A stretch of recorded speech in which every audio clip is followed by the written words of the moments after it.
All right, folks, so it is just mere hours after, quite frankly, the best fight I may have ever seen in my life. Chris Eubank Jr. versus Conor Benn in the main event of Tottenham Hotspur Stadium's first Ring Magazine event, Fatal Fury. It has come to London, and these two put the family bloodline rivalry on their backs, and they carried it to a whole new level. This fight was insane. Like I said, it's probably the best fight I've ever seen, at least one of the best fights I've ever seen, and it left a legacy, a history in their third. And I say third because the fathers got their two, the sons now have their one, and there's a lot of things that could potentially happen next. Chris Eubank is the victor, and to him goes the spoils. There were other fights on this card, and we're going to break the entire thing down. What just happened? Chris Eubank Jr. defeats Conor Benn by decision in, once again, the greatest fights and moments I have ever been a part of. The breakdown, let's go. Before we got to that, we had other fights to get to. I'll be very short. I thought Chris Smith looked very good in the opening fight versus Brandon Lanton. I thought it was a nice back and forth fight, but Smith, he is tough, he's savvy, and he was able to gut out a big-time decision victory in the opening bout. I didn't see much there that made me think that a rematch with Zordo would be anything different than what we saw, or that he's ready to take on another challenge for a belt at that level. So I'm not really sure, again, what you do with Chris Smith, but I know the man that won in the next fight could absolutely give him a run for his money. That's right. Let's go to it. Riely versus Chef Clark for the British title, and this was a masterclass from Riely. It was the art of hitting and not getting hit. There were moments, yes, where Chev had some success and he sat down on some punches and Vidal took some, you could say, unnecessary risks, or you could say some calculated risks, where he planted his feet and threw with the big-time puncher that Chef Clark is. But after the first maybe 30 seconds to 45 seconds, it was very abundantly clear when Riely is on his jab and when he's using his feet, he is a very, very tough man to beat at cruiserweight, and he outboxed Chev in every single round, I felt, of this fight. Now, were there rounds that could have been swing rounds and gone to Chev? Sure. And maybe there is a little bit of bias because Riely is one of my good friends, and I just want to see so much happen for him in this sport because I see the work he puts in, and I don't like using the word deserves, but I think he has earned the right to be called that British champion. I think there's so much more he even has to offer. I don't think he's even hit his potential ceiling yet, but again, if you wanted to go that route and give Vidal that next step up, that next big test, I don't know that Chris Smith would be super keen on it, but Vidal just be a world-ranked cruiserweight in multiple different sanctioning bodies, and Chris Smith looking to get back to a title, that may just be the fight to set up. And to remind you guys, Vidal did beat Chris Smith in the amateur ranks. Next up, we had Liam Smith and Aaron McKenna, and holy shit, why didn't anyone tell me Aaron McKenna was that guy? You went into this fight thinking Liam Smith, veteran, dog, taking on a newcomer that's unproven. We've talked about how sometimes experience at the top level only means something when you are successfully experiencing those fights. And for Liam Smith, obviously after the loss to Chris Eubank Jr. in the second bout, coming back to really show that he still has it. That even, in his 30s now and with all the experience he has, he can still go at the top level. And I'm going to tell you something, Liam Smith did not look as bad as he looked in the Chris Eubank 2 fight, but he ran into a young, hungry fighter that is highly skilled, far more skilled than I thought he was, and that possessed the dog inside to bang it out when he needs to. Pause. Aaron McKenna absolutely dog-walked Liam Smith tonight, and I don't mean that disrespectfully in any way, shape, or form. It's just what happened. We're talking clean sweep status here, in my opinion. I don't remember the official scorecards, but I didn't see a round, maybe outside of one, or at some point, I'm pretty sure I was in the restroom because I had to, we had to relieve after sitting there for a while during the watch party. But watching that live, I did not see one round that I thought Liam Smith won in. Then you had Anthony Yarde versus Lyndon Arthur, a good back and forth fight. Listen, this was a trilogy bout, so both guys were already familiar with each other. Coming off the 4th round stoppage in the last one, this felt far more personal to both fighters. For Lyndon Arthur, proving that last fight was not who he was and that he would be able to turn the tide of this, and he had a good fight, just not a great one, because on the other side, Anthony Yarde ran away with this fight toward the end of the fight, but it was a good back and forth up until the end. Another decision win here, but I thought Anthony Yarde was explosive, highly explosive at the beginning of the fight. I thought that tailed down as the fight went on, and listen, he still got crazy power in his hands. He's still a guy that one punch can change a fight. Absolutely. He showed me he's worth watching anytime he puts the gloves on and steps in. And I wanted to get those, I don't want to say out of the way, I wanted to cover those fights because I felt they deserved the coverage that they got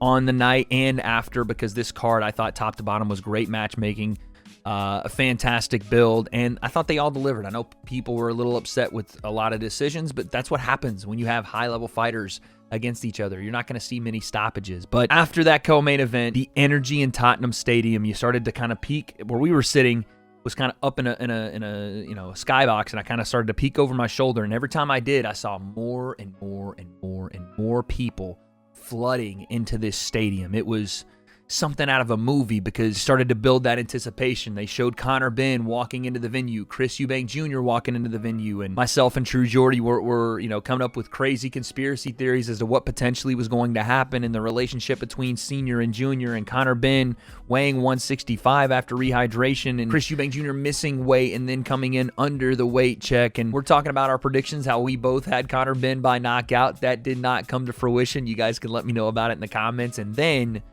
all of a sudden, the thing you least expected, or at least the thing I least expected, talking about something monotonous, maybe just making some jokes, who knows? And we both turn to the TV. They show Conor Benn walking, and they show Chris Eubank Jr.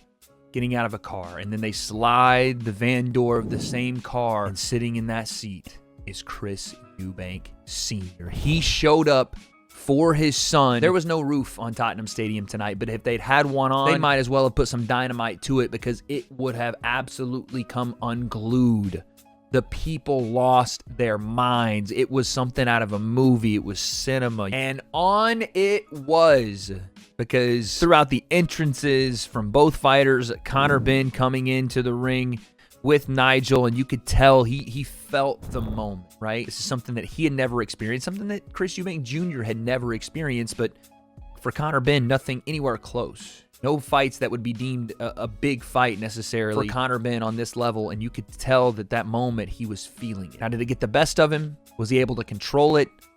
Those things we can go back and forth about, especially how Conor Benn started the fight. But I thought it was human. And on the other side of things, probably one of the most emotional walkouts you'll ever see. Chris Eubank Jr. and Sr. walk out together and both play their respective songs. And Still Dre comes on, and you're seeing Jr. You can call it gamesmanship because he took so long to get to the ring, but I just call it being in the moment, where I thought Conor felt the moment, maybe the pressure, engulfing energy that was flowing throughout Tottenham Stadium. I felt Chris Eubank Jr. absorbed, and you saw him almost crying from the emotion that he wanted to pour out and the importance of this moment. And so as he got to the ring, you just couldn't believe it was finally about to happen. They were both in the ring. Nothing could stop it now.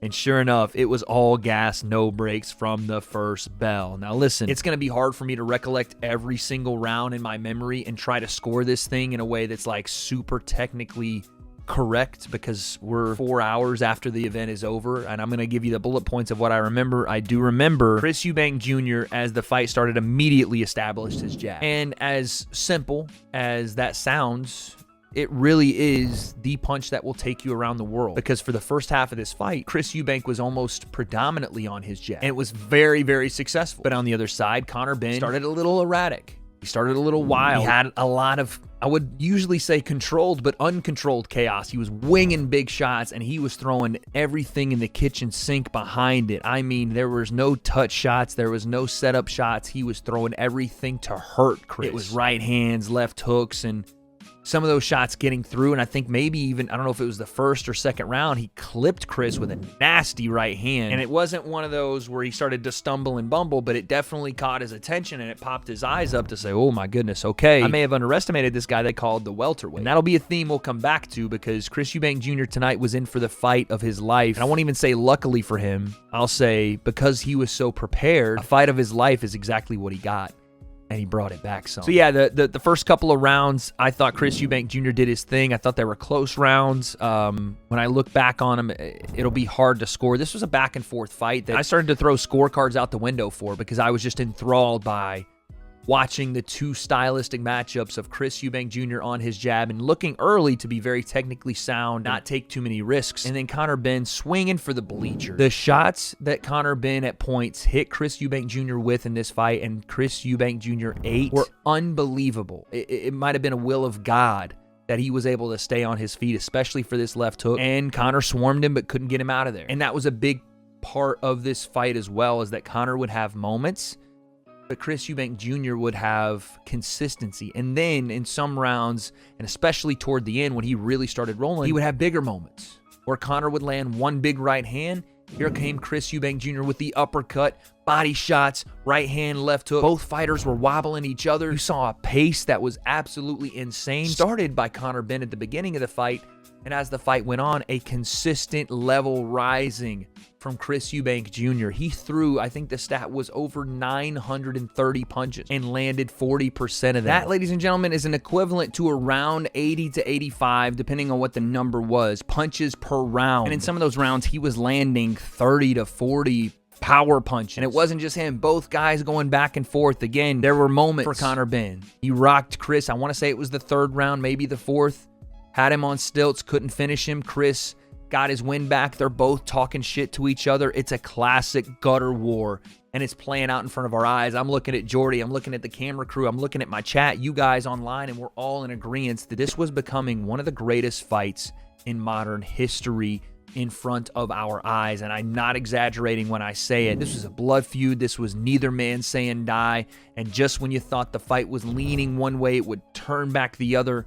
And eventually, what prevailed in these back and forths was the fact that Chris Eubank Jr. was better with his volume, was better with his head position and head level, was better with his angle fighting, and knew when Conor Benn was done punching. There were so many times where Conor Benn was so stuck on his jab right hand, jab right hand, jab. There wasn't much unpredictability in what he was doing.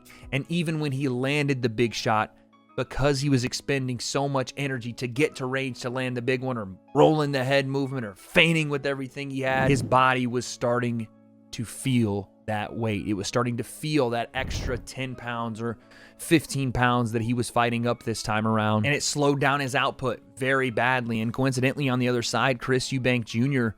didn't look the fastest that we've ever seen him. It didn't probably look the best technically that we've ever seen him, but he looked like a man possessed in there. He looked like a boxer that had fire in his belly again. These weren't the last two performances, even in wins, let alone the loss to Liam Smith. Or you could go back through his career at some of his biggest fights and some of the disappointments he's had.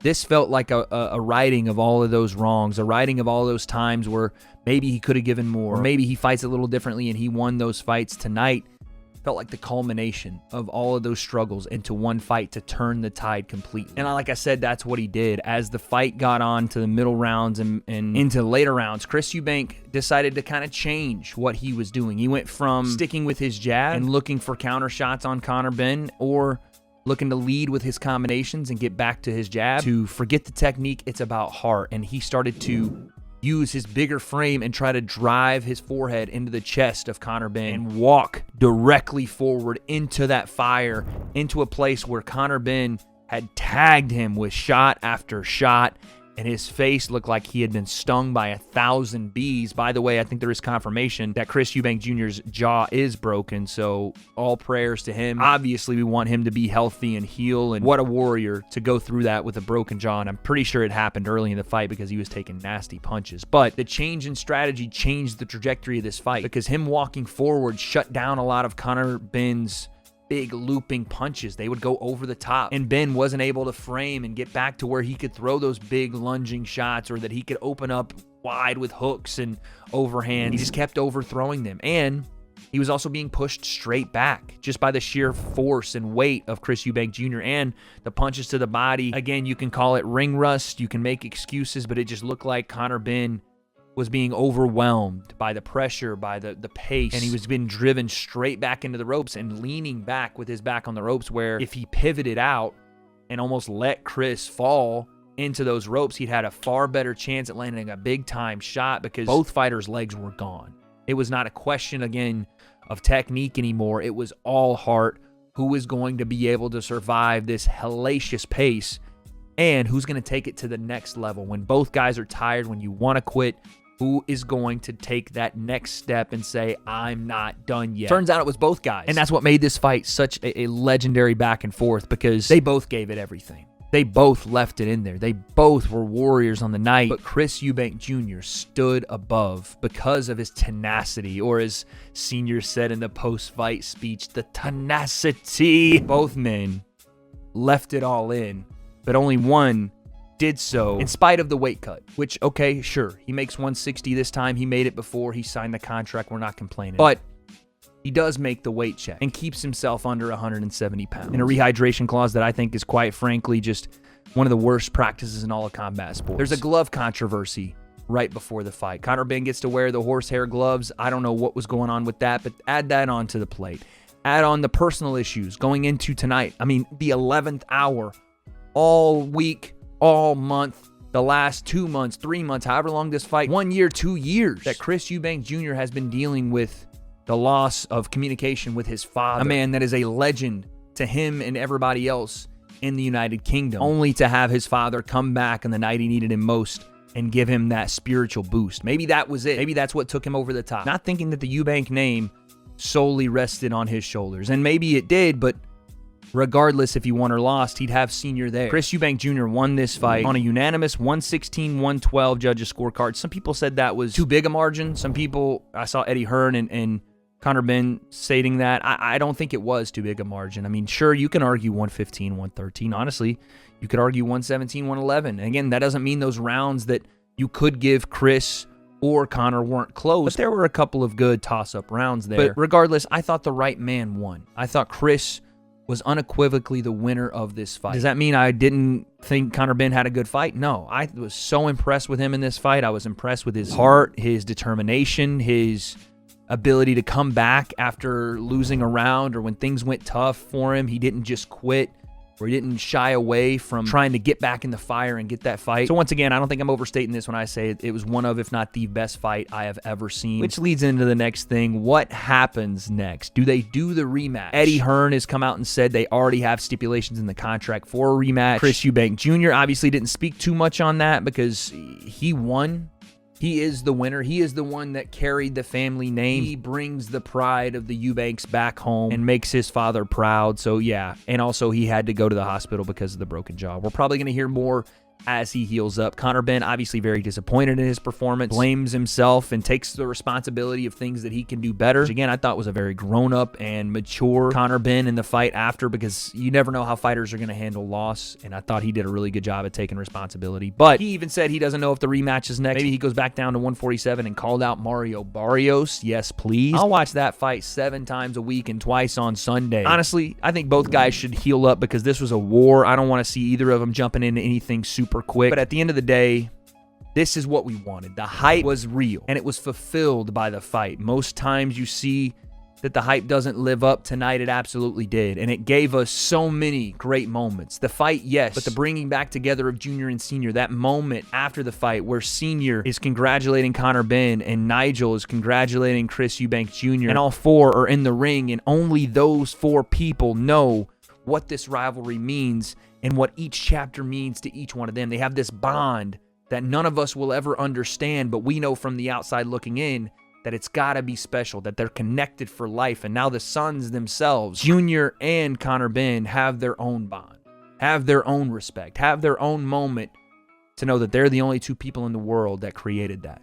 So congrats to them and to the fathers and to everybody in the families that have let this and allowed this rivalry to live on, and we get to live vicariously through it. Thank you to The Ring Magazine for allowing me to be out here in person and seeing that. To Turkey Ala Sheikh, to my co-host True Jordy as my brother, man, and we had so much fun doing this. There will be a Fight Week vlog for you guys coming out. I want you to stay tuned for that and some other stuff we're doing. But that's it from me. What a night of fights. Congratulations to Chris Eubank Jr. and all the winners on the card, and it is Sunday at 2:56 a.m. here in London, and I've got to get on a plane in about 7 hours. So I'm going to pack up, try to get a fraction of sleep. I'll see you guys in New York City this week because the Fatal Fury card moves to NYC, the Trilogy night. 3 fights, Ryan Garcia, Rolly Romero, Devin Haney, Jose Ramirez, and Teofimo Lopez versus Arnold Barboza. Some of the brightest stars in the sport of boxing take center stage in Times Square this week, and I will see you guys there. So